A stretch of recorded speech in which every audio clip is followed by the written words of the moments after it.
الحمد لله الذي هدانا لهذا وما كنا لنهتدي لولا أن هدانا الله وأصلي وأسلم على نبينا وحبيبنا محمد بن عبد الله خاتم النبيين وسيد المرسلين وإمام المتقين وعلى آله وصحبه أجمعين. وقال الله تبارك وتعالى: أعوذ بالله من الشيطان الرجيم. إن الذين قالوا ربنا الله ثم استقاموا تتنزل عليهم الملائكة ألا تخافوا ولا تحزنوا وأبشروا بالجنة التي كنتم توعدون. صدق الله العظيم. قال عليه الصلاة والسلام: إن الله يؤتي الدنيا لمن يحب ومن لم يحب ولكن الله لا يؤتي الدين إلا لمن يحب أو كما قال عليه الصلاة والسلام. اللهم ألهمنا ما رشدا أمورنا وأعذنا من شرور أنفسنا ومن سيئات أعمالنا. اللهم إنا نجعلك في نورهم ونعوذ بك من شرورهم. أما بعد. Alhamdulillah, tuan-tuan yang dimuliakan Allah Subhanahu wa taala. Syukur kita banyak-banyak pada Allah kerana Allah Subhanahu wa taala telah meletakkan kita di tempat yang terbaik. Tempat manusia sujud pada Allah. Tempat manusia menyebut nama Allah. Inilah dia masjid. Tempat manusia ingat pada Allah. Bahkan kezaliman yang lebih besar, walaupun kita melihat kezaliman berlaku di sana sini, ada orang kena bunuh, ada orang kena rompak, itu kezaliman. Tetapi Allah beritahu apakah kezaliman yang lebih besar? وَمَنْ أَظْلَمُ مِمَّنْ مَنَعَ مَسَاجِدَ اللَّهِ أَنْ يُذْكَرَ فِيهَا اسْمُهُ وَسَعَى فِي خَرَابِهَا. Tidak ada kezaliman lebih besar, kata Allah, melebihi kezaliman orang yang tak bagi masuk masjid untuk sebut nama Allah. Kenapa? Kerana inilah tempat untuk sebut nama Allah. Maka sebab itu, tuan-tuan yang mulia, kita kena syukur banyak pada Allah. Allah letakkan kita di tempat yang terbaik. Walaupun kita sedang belajar untuk jadi baik, maka Allah Ta'ala letakkan kita, tuan-tuan yang mulia, di acuan, di tempat yang betul untuk kita usaha, untuk kita jadi orang baik. Tuan-tuan yang dimuliakan Allah Subhanahu wa taala, setiap manusia datang ke dunia hanya dengan satu cara, satu jalan. Tidak kira siapa pun, orang kota, orang desa, orang terpelajar, buta huruf, lelaki, wanita, datang ke dunia hanya dengan satu cara, satu jalan, iaitu dengan cara kelahiran. Dan manusia akan pergi daripada dunia ini, tidak kira siapa pun dia, orang kota, orang desa, terpelajar, buta huruf, lelaki, wanita, orang tua, kanak-kanak, dia akan pergi daripada dunia ini juga hanya dengan satu cara, satu jalan, iaitu dengan jalan kematian. Di antara tempoh kelahiran kematian, ada detik masa yang begitu getir dan penting. Tempoh itu dipanggil tempoh kehidupan dunia. Tempoh ini begitu singkat. Allah SWT telah mendatangkan manusia sebelum kita. Bahkan dalam sejarah manusia, Allah SWT telah menunjukkan contoh-contoh orang-orang telah mendahului kita. Allah berfirman dalam Quran, وَلِكُلِّ أُمَّةٍ أَجَلٍ. Setiap manusia telah kami berikan ajal. Ajal ni apa? Ajal ni ialah masa. Ajal ni bukan mati. Sebab itu orang tua-tua kita selalu cakap, bila orang meninggal, dah sampai masa dia. Dan itulah perkataan yang tepat dalam bahasa Arab. Kerana ajal ni membawa maksud masa. وَلِكُلِّ أُمَّةٍ أَجَلٍ. Setiap manusia telah kami beri ajal, itu masa. فَإِذَا جَاءَ أَجَلُهُمْ لَا يَسْتَأْخِرُونَ سَاعَةً وَلَا يَسْتَقْدِمُونَ. Bila sampai masa satu orang, tidak akan cepat saat, tidak akan lambat saat. Kerana mati itu bersifat tepat. Tuan-tuan, ajal ataupun masa juga kita panggil umur. Dalam sejarah manusia, yang paling panjang yang pernah Allah berikan, iaitu kepada kaum Nuh AS. Imam bin Katsir rahmatullah menyebutkan, kaum Nuh pernah hidup di dunia di antara 1000 ke 1500 tahun. Maka sebab itu zaman kita ada orang buat lagu, dia kata anda hidup 1000 tahun lagi. Kalau Allah hidup 1000 tahun lagi. Sebab apa? Sebab dulu pernah manusia hidup 1000 tahun. Ustaz kami kata, kalau hidup zaman tu 500 tahun enjoy, 500 tahun taubat. Sebab apa? 1000 tahun hidup. Nuh AS, tuan bila umur dia 1300 tahun. Dan Nuh AS telah buat dakwah selama 950 tahun. Laila wan nahar, malam dan siang. Tuan-tuan, Allah beritahu dalam Quran, Nuh buat dakwah 1000 tahun, mereka 50. Dalam surah Nuh Allah cerita macam mana Nuh buat dakwah. Dan tuan-tuan, kalau tuan-tuan free, tak ada benda nak buat petang-petang, daripada tuan-tuan main Google, tuan-tuan ambil Quran, tuan-tuan buka surah Nuh, tuan-tuan kira huruf dalam surah Nuh. Dalam surah Nuh, kalau tuan-tuan kira, ada 990 huruf. Allah nak beritahu umat sampai kiamat, Nuh telah buat dakwah 950 tahun. Tuan-tuan yang mulia, umur pertengahan yang pernah Allah beri pada sejarah manusia, iaitu umur Bani Israel. Umur mereka zaman Nabi Musa di antara 300 ke 500 tahun. Tuan-tuan, Allah beritahu dalam Quran, hari akhirat, bila kita mati, kita dah lepas isyak nanti kita mati, maka perkiraan akhirat akan bermula. Hari akhirat punya perkiraan alfasanatim mimma ta'uddun. Subuh tadi sajadah kita dengar imam baca alfasanatim mimma ta'uddun. Satu hari akhirat bersamaan dengan 1000 tahun dunia.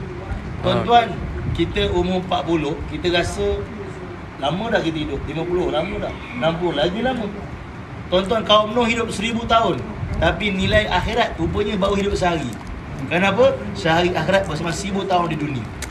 Tuan-tuan, Bani Israel umur mereka 300 ke 500 tahun, baru hidup setengah hari. Setengah hari dari akhirat. Dan kaum yang paling pendek yang Allah beri pada sejarah manusia, iaitu umat ini.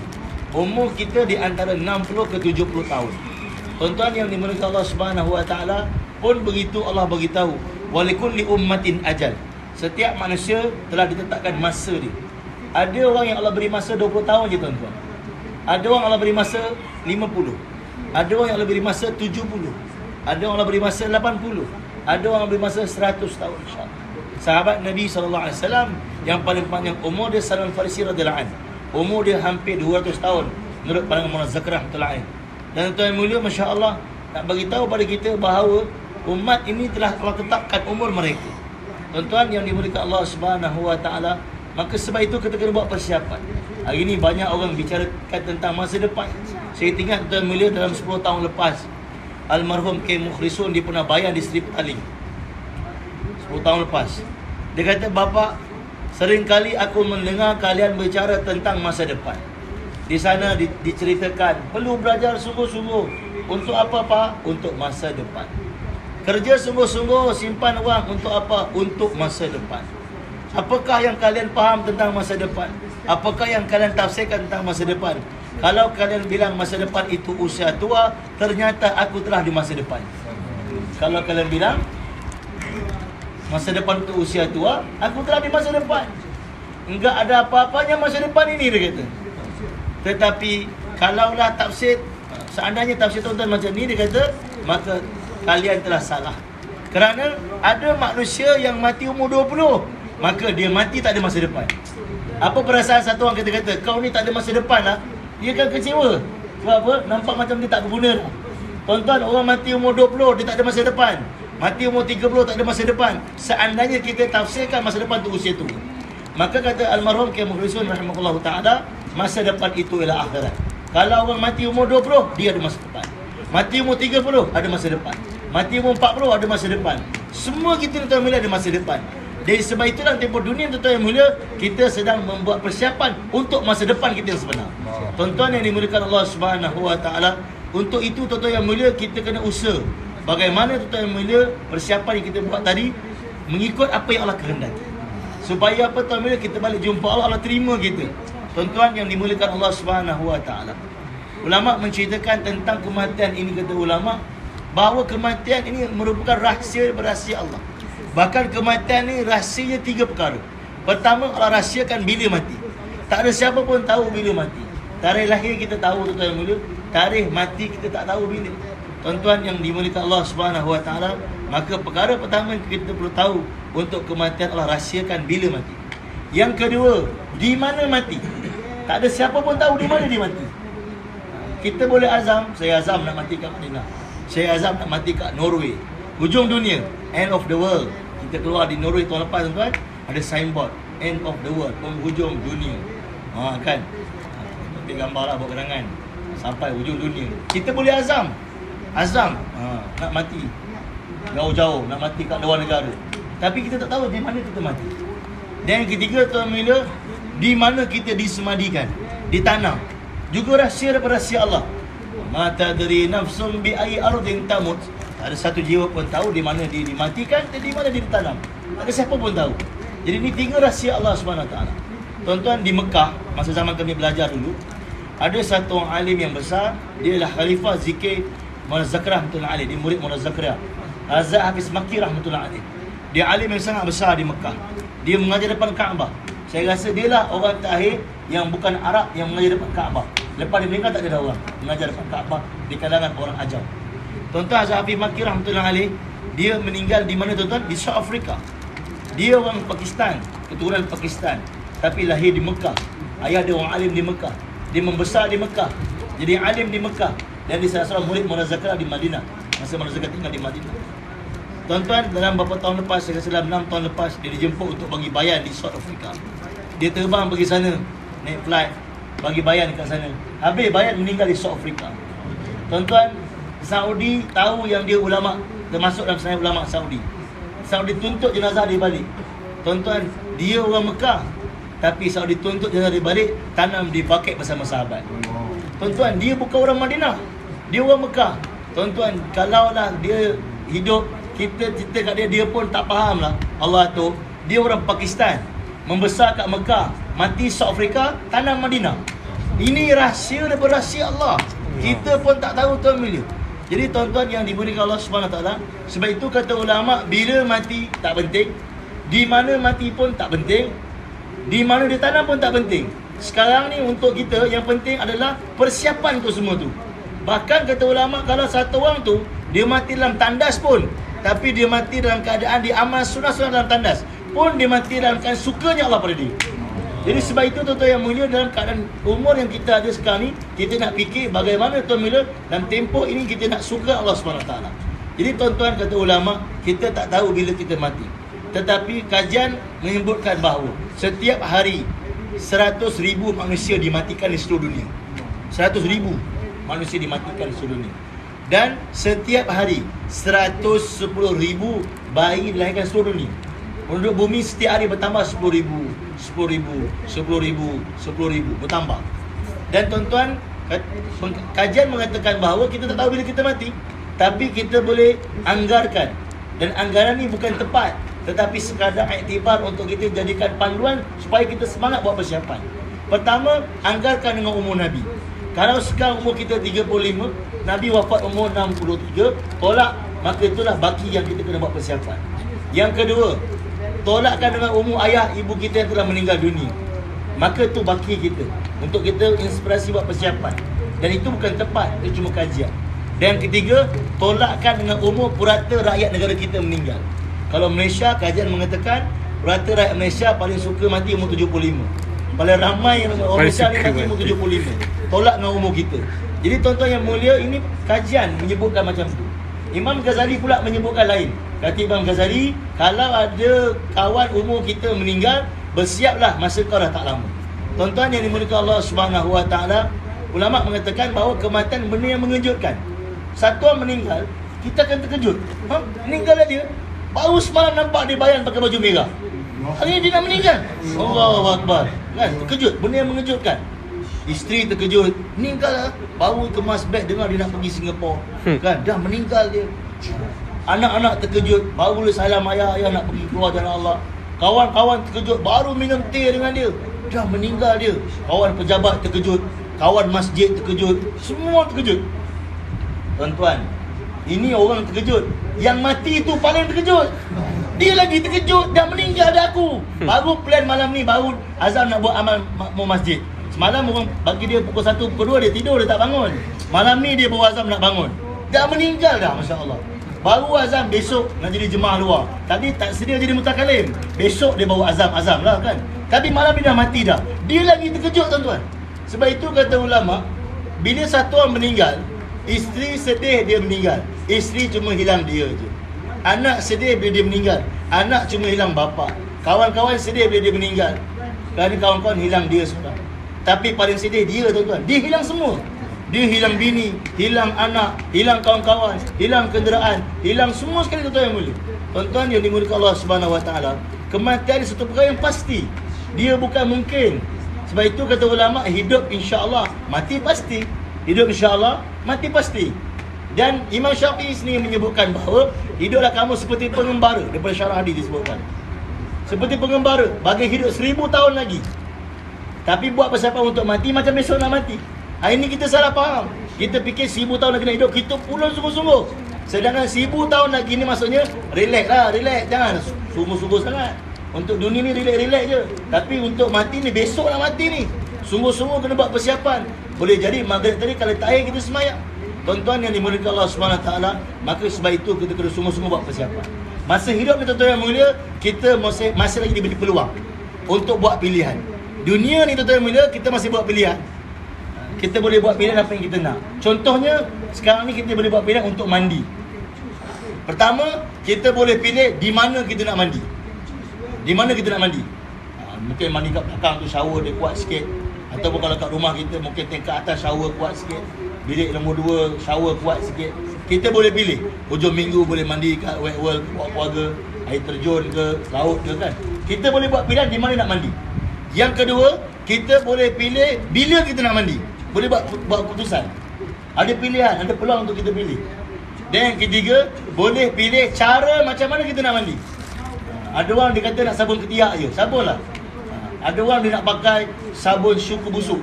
Kan? Pakailah. Ikutlah pakai sabun apa pun. Ada orang nak sabun kaki je. Kita boleh buat keputusan macam mana kita nak mandi. Masih lagi boleh buat pilihan. Tuan-tuan, hari ini boleh buat pilihan. Bila nak mandi, di mana nak mandi, macam mana nak mandi.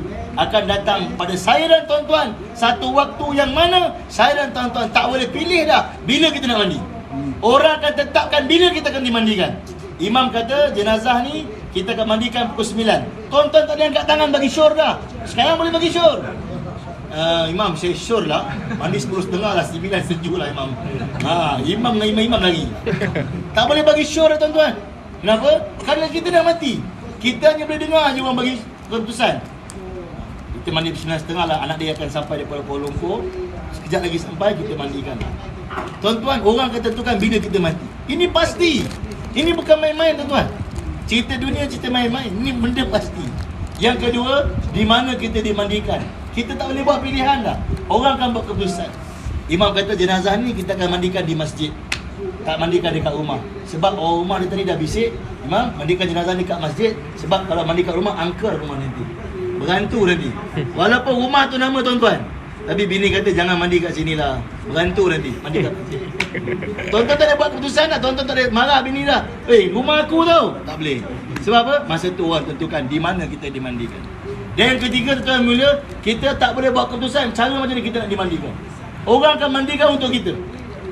Orang akan mandikan untuk kita. Kalau yang mandikan itu anak kita, maka dia akan mandikan dengan penuh kasih sayang. Dia akan mandikan dengan penuh kasih sayang. Bila dia basuh tangan kita, ya Allah, inilah tangan pernah cubit aku ya Allah. Hari ini aku buat usaha agama ya Allah. Kita basuh tangan dia kan. Kalau tangan dia buat dosa ya Allah, kampun dosa tangan ni ya Allah. Ini tangan dukung aku masa aku lahir ya Allah. Ini tangan ya Allah susah payah untuk aku ya Allah. Kalau dia sudah buat benda yang haram, kampun dosa tangan ya Allah. Basuh mata ya Allah. Ini mata menangis untuk aku ya Allah. Aku minta macam-macam masa kecil ya Allah. Mata ni menangis tapi tak tunjuk dekat aku ya Allah. Kalau mata dia tengok yang haram, kampun dosa mata ya Allah. Basuh mulut ayah. Ya Allah, ini mulut ya Allah. Banyak bagi nasihat kat aku ya Allah. Sebab nasihat dia lain, aku dapat buat dakwah. Kalau mulut dia buat dosa, kampun dosa mulut ya Allah. Kita basuh kaki dia kan. Ya Allah, kaki dia melangkah ya Allah, cari rezeki ya Allah. Kalau kaki dia buat salah ya Allah, buat dosa, langkah tempat yang tak baik, kampun dosa kaki ya Allah. Ini kalau anak kita mandikan, dia akan mandikan dengan doa. Kerana itulah kaitan dia mandikan ayah dia. Tuan yang mulia, tapi kalau yang mandikan tu bukan anak kita. Orang awam mandikan. Orang yang mandi jenazah. Dia mandi juga, mandi biasa. Lebih malang lagi tuan mulia, kalau yang mandikan itu ialah orang yang pernah kita buat musuh dalam dunia. Kita pernah marah di depan orang. Pakcik, masa hidup dulu pakcik pernah tengking saya. Saya lupa nak bisik kat pakcik, saya tukang mandi jenazah. Ambil sini saya mandikan pakcik. Kalau dia tak mandikan, pakai klorok dah bersyukur dah tuan. Jadi tuan mula, sebab itu tuan mula dalam hidup ni jangan sombong. Jangan rasa kita boleh buat semua. Jangan rasa kalau saya tak ada, tak bergerak program ni. Saya adalah masjid ni hidup. Saya adalah program ni jalan. Tak. Kita bukan siapa-siapa. Tuan-tuan tak ada hari ni tuan-tuan mati. Besok orang makan kacang pul macam biasa. Esok tengah hari orang makan nasi Arab macam biasa. Takkan berhenti makan nasi Arab sebabkan tuan-tuan mati. Tak ada. Tuan-tuan yang mulia dunia tetap akan berjalan. Maka sebab itu tuan-tuan yang mulia, kita kena faham bahawa kita perlu buat persiapan untuk akhirat. Dan tuan-tuan yang dimiliki Allah Subhanahu Wa Taala, di hari kematian orang akan menangis bila lihat jenazah mulia. Tetapi tuan mulia, di waktu itu kata ulama Israel tunggu di pintu gerbang rumah, pintu rumah. Israel kata, seandainya lah kalau kau tahu, yang aku akan datang lagi untuk cabut nyawa seorang demi seorang, termasuk nyawa kau, engkau akan menangis untuk kematian kau tu lebih dahsyat daripada kau tengok orang ni mati. Tuan-tuan yang dimulakan Allah Subhanahu Wa Taala, maka sebab itu kita kena buat persiapan, tuan-tuan. Kerana kematian bukan benda yang main-main. Bukan benda yang main-main. Bahkan Allah Subhanahu Wa Taala telah letakkan satu malaikat yang mana dia telah ambil satu takaza. Ketika mana tuan-tuan manusia diciptakan, penciptaan manusia ni kisah dia panjang, saya ringkaskan.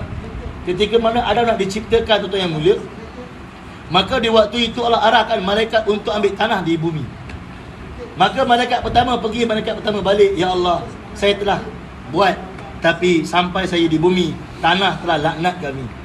Alangkah malangnya kamu nak ambil kami, nak gabungkan, menjadikan satu makhluk yang bernama manusia, ia akan buat kerosakan di atas muka bumi kami. Maka malaikat ni pergi. Datang malaikat kedua, patah balik sama juga. Maka Allah perintahkan Israel alaihissalam untuk pergi ambil tanah. Maka Israel pergi dan ambil. Maka Allah SWT bertanya, wahai Allah Ta'ala Maha mengetahui, wahai Israel, bumi tak kata apa-apa ke? Israel kata ada, bumi telah laknat.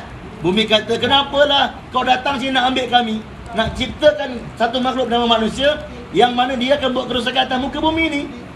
Israel kata, aku datang perintah Allah, kau suka tak suka tu bukan urusan aku. Israel terus cabut, ambil tanah dan bagi pada Allah.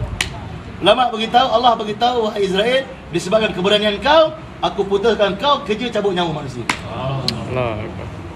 Dan Israel alaihissalam, tuan mulia, pada awal penciptaan manusia, Israel telah cabut nyawa berdasarkan perintah Allah. Tengah borak-borak, orang tu dia cabut nyawa. Tengah makan, dia cabut nyawa. Israel kata, ya Allah, pasti seluruh Bani Adam akan benci pada Israel. Kerana sebabkan aku memisahkan suami dan isteri, memisahkan anak dengan ayah, memisahkan kawan-kawan, aku akan dibenci oleh Bani Adam. Maka kata Allah, baik, jika begitu, aku akan datangkan asbab atas kematian dia, sehingga dia tak ingat dah bahawa kau yang cabut nyawa dia.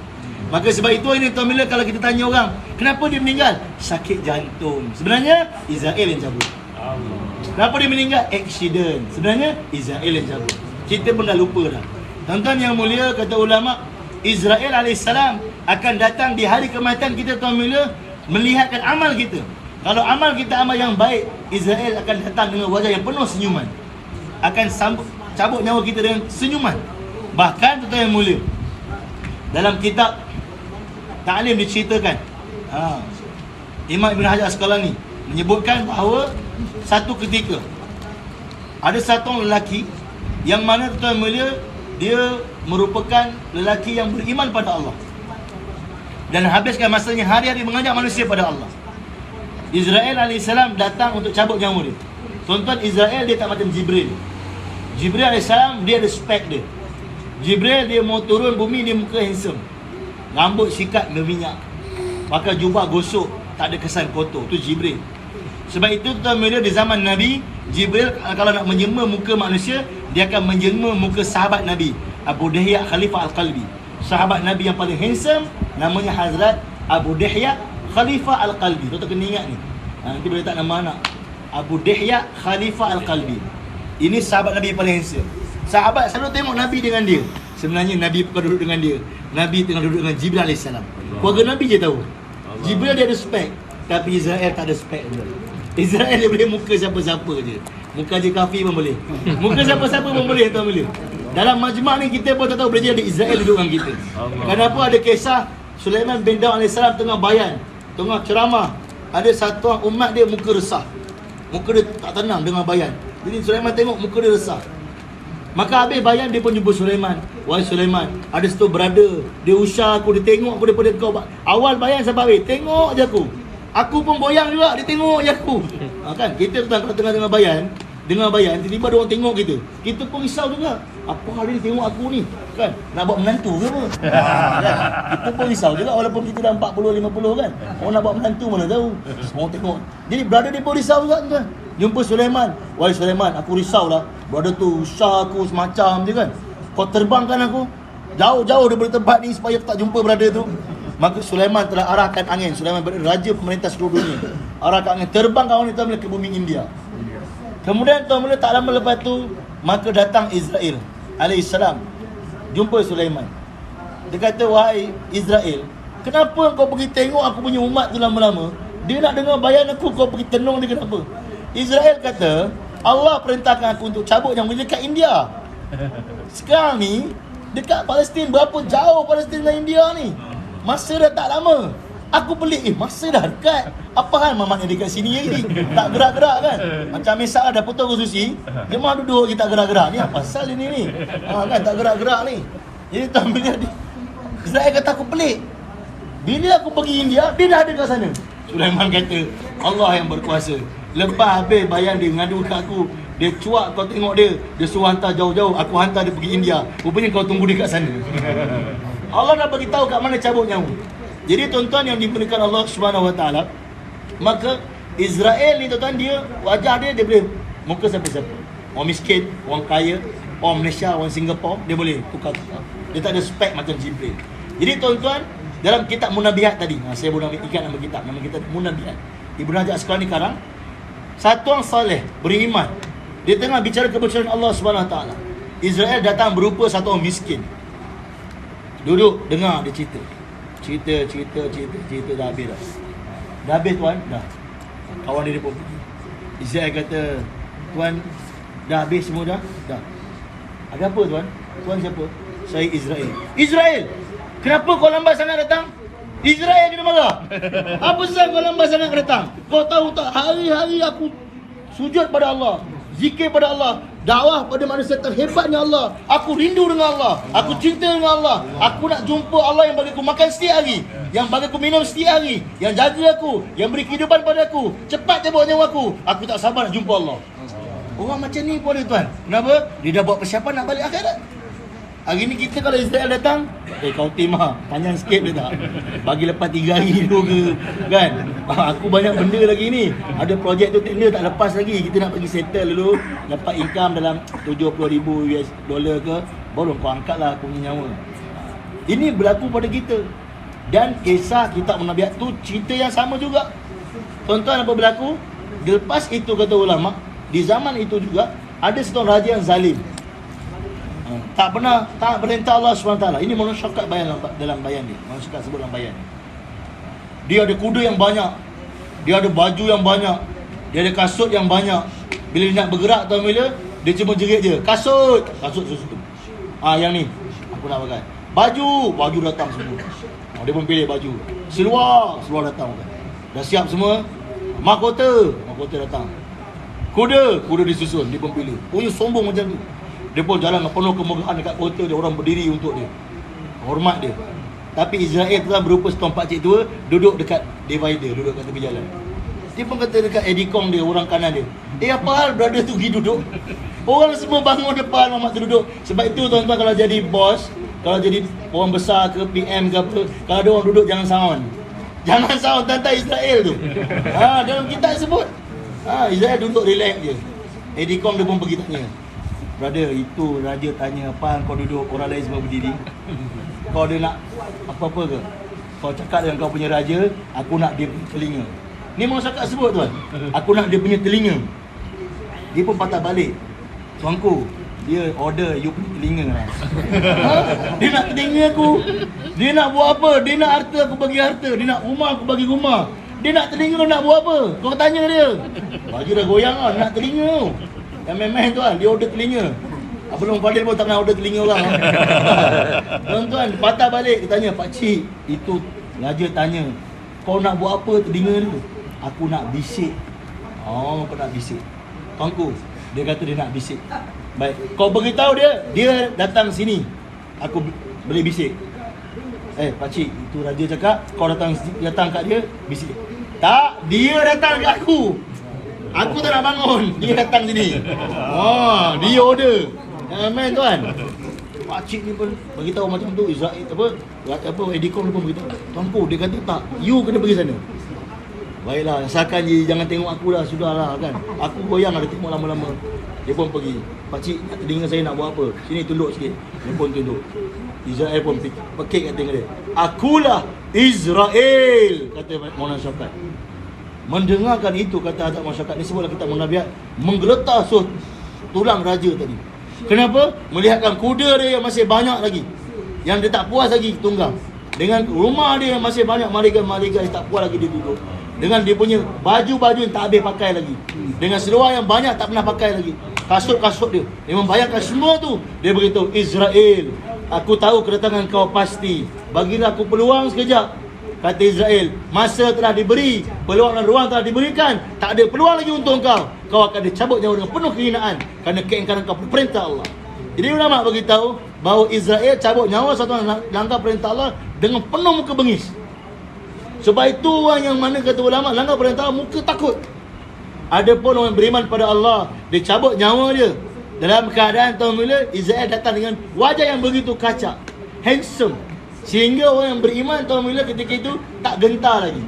Bahkan tuan yang mulia, untuk perkara yang pasti ni tuan yang mulia, hari ni kita berusaha dakwah untuk apa tuan mulia? Untuk perkara yang pasti ni. Kenapa? Kerana janji Allah untuk orang yang buat dakwah, untuk kematian dia Allah Taala akan jamin.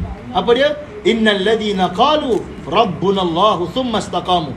Sesungguhnya orang yang berkata Allah lah Rabb kami, dakwakan kebesaran Allah, yang menghidupkan ialah Allah, yang mematikan ialah Allah, yang menggerakkan dunia ialah Allah. Dialah Allah SWT Rabb yang berkuasa, yang menciptakan air. Air yang kita guna tuan bila, yang kita guna untuk minum, dicipta oleh Allah SWT. Air yang sama masuk dalam mulut lebah, keluar jadi madu. Air yang sama tuan bila masuk dalam mulut ular, keluar jadi bisa. Air yang sama masuk dalam mulut kalajengking, keluar jadi sengat. Air yang sama tuan bila masuk dalam mulut kuda, lembu, kambing, unta, keluar jadi susu. Air yang sama masuk dalam mulut ulat sutera, keluar jadi sutera. Air yang sama tuan bila masuk dalam mulut manusia, menghilangkan haus dan dahaga. La ilaha illallah. Ini percakapan iman. Orang yang hari-hari cakap, tak gentar dengan siapa pun, seluruh kerajaan depan dia, tapi dia ada Allah, memiliki seluruh kerajaan. Tak takut dengan siapa pun, hanya takut dengan Allah. Hati dia tak ada siapa-siapa pun, hanya ada Allah. Hari ni tuan-tuan, bila kita orang Melayu baru zikir je tuan-tuan, Hasbi Rabbi Jallallah, cukuplah Allah untukku, ma fi qalbi ghairullah, dalam hatiku tak ada selain daripada Allah. Baru zikir. Apa yang kita zikirkan ni tuan-tuan telah menjadi amalan sahabat. Dalam hati sahabat hanya ada Allah, tak ada selain daripada Allah. Dan tuan-tuan, ini akan terjadi hanya dengan kerja dakwah. Ini akan terjadi hanya kerja dakwah. Hati ni macam singgah sana tuan-tuan. Siapa saja yang bertakhta dalam hati itu akan jadi raja. Bila mana tuan, bila dunia masuk dalam hati kita, maka bersiap sedialah jadi hamba dunia. Kerana dunia telah menjadi raja, maka mata akan dikerahkan. Mengantuk pun tak mengantuk tuan. Sebab nampak ni nak dapat $200 ni, nampak nak dapat 2 juta ni, nampak nak dapat Porsche baru, nampak nak dapat Belfire baru ni, dia tak penat. Sebab apa? Dah dikerahkan, hati dah masuk sehingga sana dunia ni dah masuk jadi raja. Telinga dah tak penat dah. Orang maki ke, bangsa apa maki pun kita tahan. Makilah apa pun tahan. Sebab apa? Dunia dah masuk hati. Maki sebab lawan tak tahan. Oh, saya tak boleh keluar 3 hari lah. Hari tu kena maki, saya tak tahan. Sikit-sikit pecah hati, sikit-sikit pecah hati. Sebab apa? Tak tahan. Dunia masuk dalam hati, kena maki untuk dunia tak apa, tak tahan. Tapi tak ada masalah. Cakap dunia 2 jam, 3 jam, tak ada masalah. Tak ada masalah. Sebab apa? Dunia masuk dalam hati.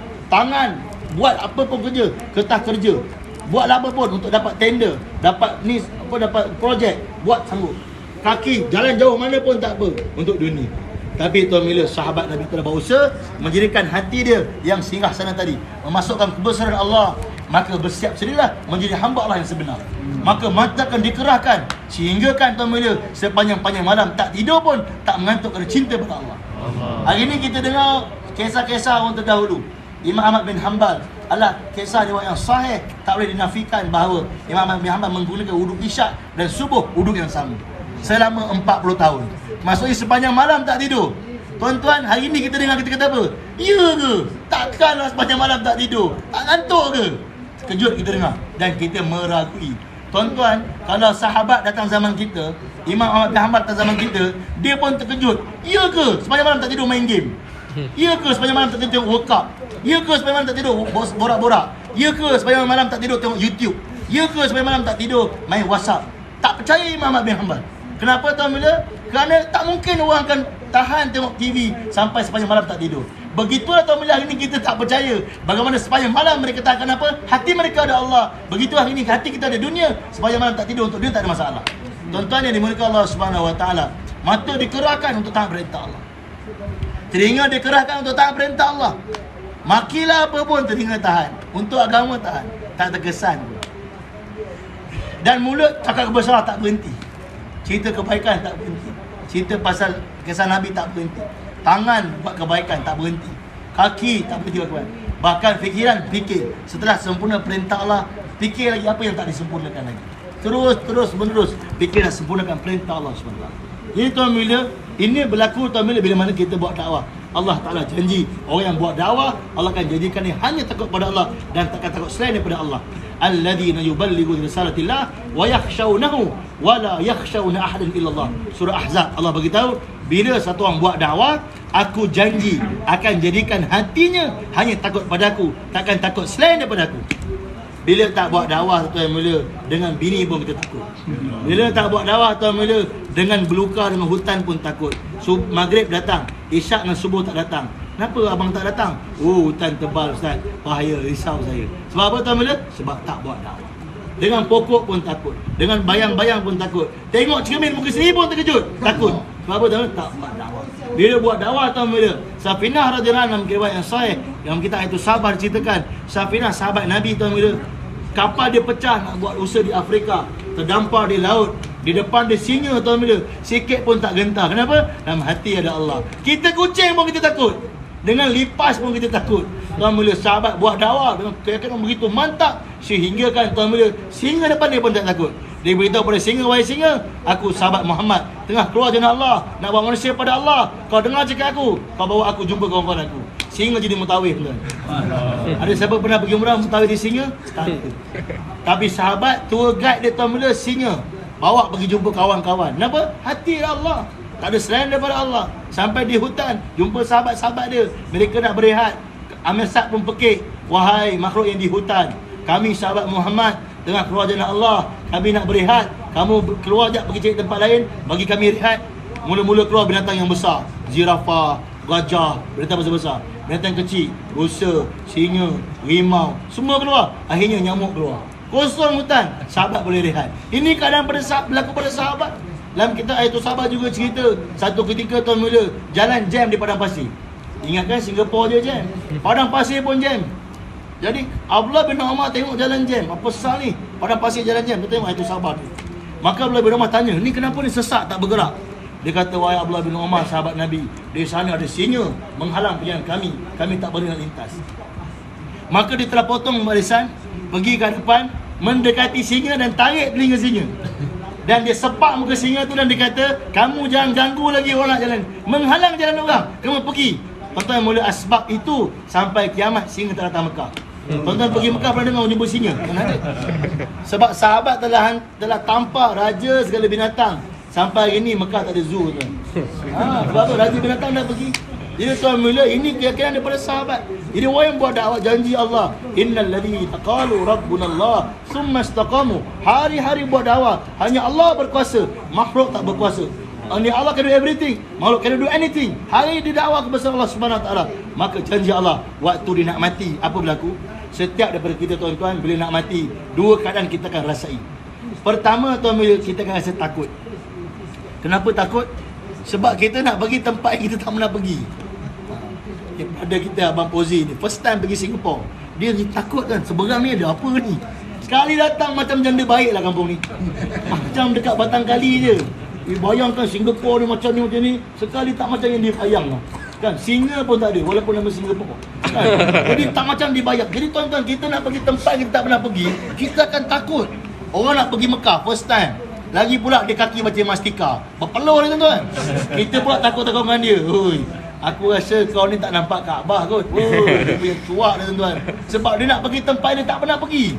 Tuan-tuan yang mulia, begitulah kita nak pergi mati ni, kita nak pergi alam yang kita tak pernah pergi.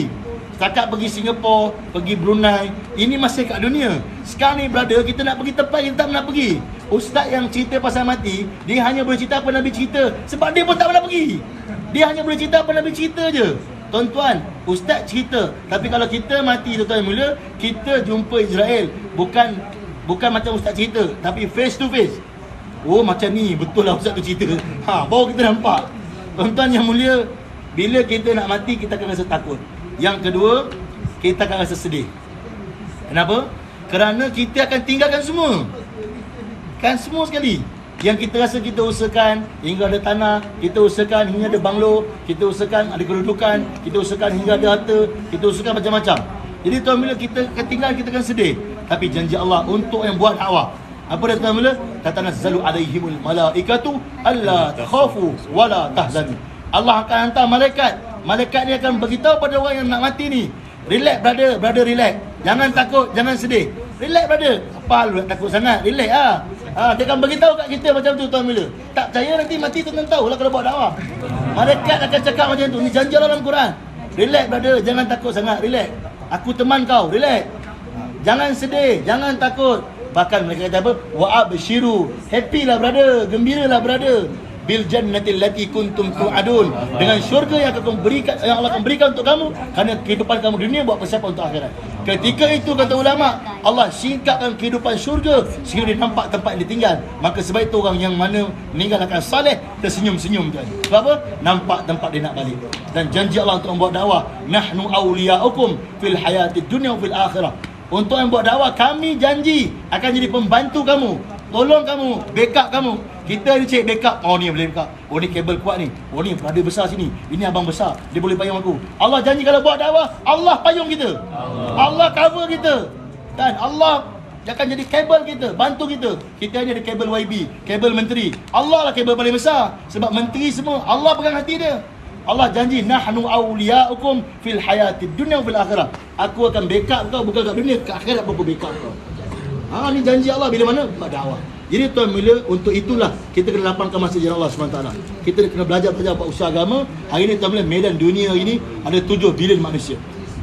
7,000 juta manusia seluruh alam. 2 bilion tuan bila yang kenal Allah. Lagi 5 bilion tak kenal siapa dia Allah. Mereka makan setiap hari makanan yang Allah bagi, minum setiap hari minum Allah bagi. Tapi sekalipun tak pernah sujud pada Allah, tak pernah rukuk pada Allah.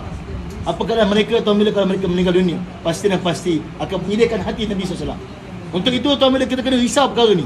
Hari ni tuan bila orang cakap macam-macam. Orang kata ini orang Cina datang tempat kita, orang India datang tempat kita. Ini tanah kita. Ini orang selalu cakap macam itu. Itu yang bila kita perlu faham bahawa yang datangkan mereka ialah Allah. Allah SWT datangkan mereka untuk kita sediakan mereka untuk jadi orang beriman pada Allah. Kalau Malaysia dah 60 tahun merdeka, berapa orang telah kita bawa orang Islam, orang Cina pada Islam? Berapa orang India telah kita bawa pada Islam? Tuan bila Allah bagi kita depan mata untuk sediakan, tapi tak boleh sediakan. Tapi kita cakap pula, oh dia datang tempat saya, pergi balik negara kau lah. Kita tak faham yang Allah dah ikram kita. Allah tahu kita tak mampu nak buat usaha kat China, negara jauh, tak mampu nak pergi India, yang mana ada tempat yang tak ada nasi, makan roti hari-hari. Kita tak ada kekuatan. Allah bagi can depan kita. 60 tahun kalau di Malaysia, orang Cina, orang India jadi jiran-jiran kita. Berapa orang kita telah cuba untuk ajar daripada Islam. Kata Maulana Omar, at day we try, at night we cry. Siang hari kita jumpa, pujuk dia ajak pada Allah, malam hari menangis sebut nama dia untuk dia beriman pada Allah. Untuk itu tuan Mila, hari ini takazah di seluruh dunia tuan Mila. Di Bosnia, di Latin, di seluruh dunia tuan Mila. Bahkan dekat dengan kita, New Caledonia. Di sana baru kita dapat berita tuan Mila, ada hampir 1,000 orang Melayu Jawa murtad tuan Mila. Apa penyesalan tuan Mila? Kita lah kena bagi masa. Kita orang Melayu hari ni, kita rasa saya Melayu. Ni saya Melayu ni mau pergi New Caledonia, buat usaha di sana. Hari ni tuan Mila kita kena bergerak seluruh dunia tuan Mila untuk buat usaha agama. Atas itu kita semua sedia insya-Allah. Insya-Allah. Siapa sedia tuan? 4 bulan insya-Allah boleh bagi nama. Boleh bangun tuan bagi nama.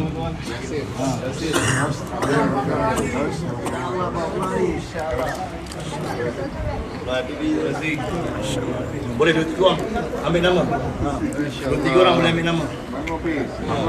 Zahirkan niat kita tuan insya-Allah. Jangan malu-malu. Malaikat Singapura aminkan. Malaikat Sembawang aminkan. InsyaAllah. 4 bulan insyaAllah. Amin. Yang belum keluar IPB boleh bagi nama IPB. Yang belum keluar 40 hari boleh bagi nama 40 hari. Ustaz. InsyaAllah amin. InsyaAllah tahu boleh bagi nama 4 bulan, 40 hari, 3 hari. Dan kita azam untuk ajak kawan-kawan kita tuan. InsyaAllah. Gaza seluruh dunia tuan, Korea, Jepun, Taiwan. InsyaAllah.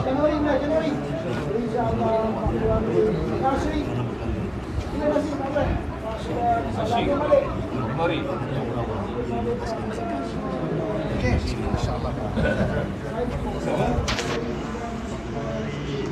InsyaAllah tuan boleh bagi nama.